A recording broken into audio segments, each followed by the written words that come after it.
We are back with David Murphy from John's Plumbing, Heating and Air answering your plumbing questions. All right, this one is about the disposal. Does putting ice in a disposal help sharpen the blades? That is actually a good one because it's kind of a misconception that the disposal has blades in it. It actually does not. So putting ice down in there to try to sharpen the blades really isn't going to do anything for you. Okay, so we don't have to sharpen it. Do we have to do any kind of maintenance on the disposal? The biggest thing from a maintenance standpoint with the disposal is probably just going to be cleaning it. And that's really going to be more for that odor that you probably experience usually around the holidays. That's usually coming from the rubber gasket. So obviously you want to make sure that the power is turned off to your disposal. And then you can take like a toilet brush or something like that that's got some cleaner on it, and you can scrub the bottom side of the gasket to get rid of those odors. Okay, so just down into the sink. Yep, just right down the middle where all your food goes, and then you kind of stay up around that rubber gasket, and that'll help clean off some of that food waste that's still on there. Okay.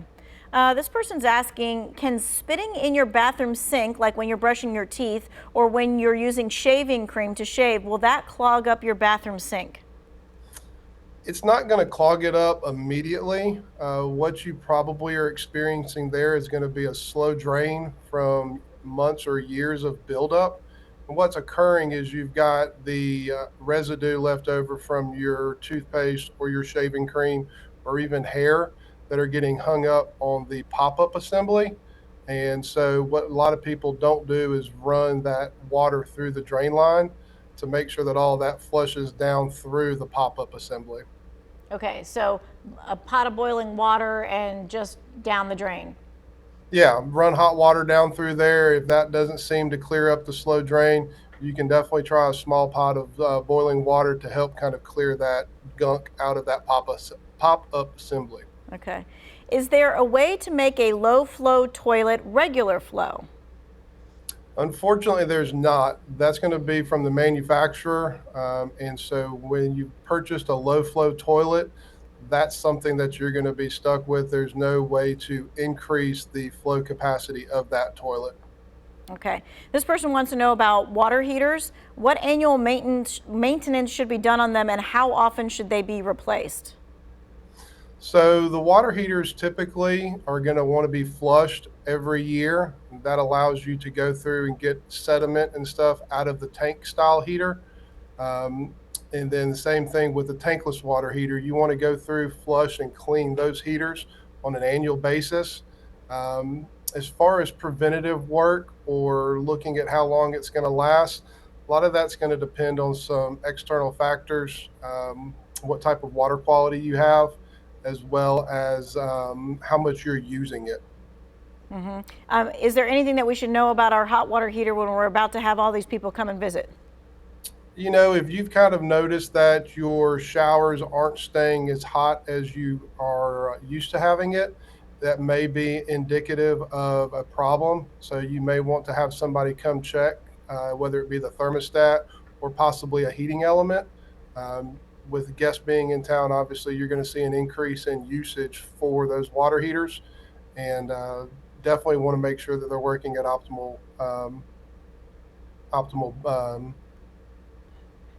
capacity. Sorry. Gotcha. Okay. My And train of then, thought. no worries. And then the last one is about a running toilet in the house. Should they be doing something before all the guests come to visit? That's definitely some preventative work that you also want to consider. It may be that you need to have the flapper changed out. It could be that it's an older toilet and the flush valve has gotten some debris put into it.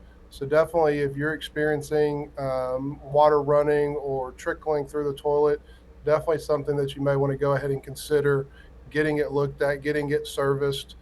That way, you can make sure that everything does go ahead and flush through, and you're not having those drain line clogs that you don't see. Speaking of drain line clogs, this person's asking, is Drano safe to use for clogged pipes?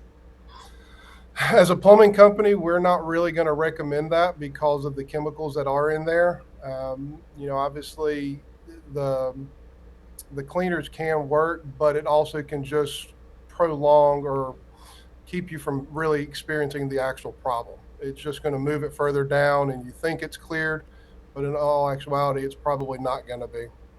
And the person says, all right, what do you do when the boiling water doesn't unstop your bathroom sink? If the boiling water doesn't unstop your bathroom sink, you can obviously try to remove the pop-up assembly yourself. However, if you don't feel comfortable with that, you're better off just calling a plumber to come out, remove that pop-up assembly, and go ahead and clean that drain line for you. Okay. All right. Thank you for your time and your expertise. We so appreciate it. Maybe you've settled a few fights among people in families. Right now, we're going to take a quick break. We're going to check in on the forecast.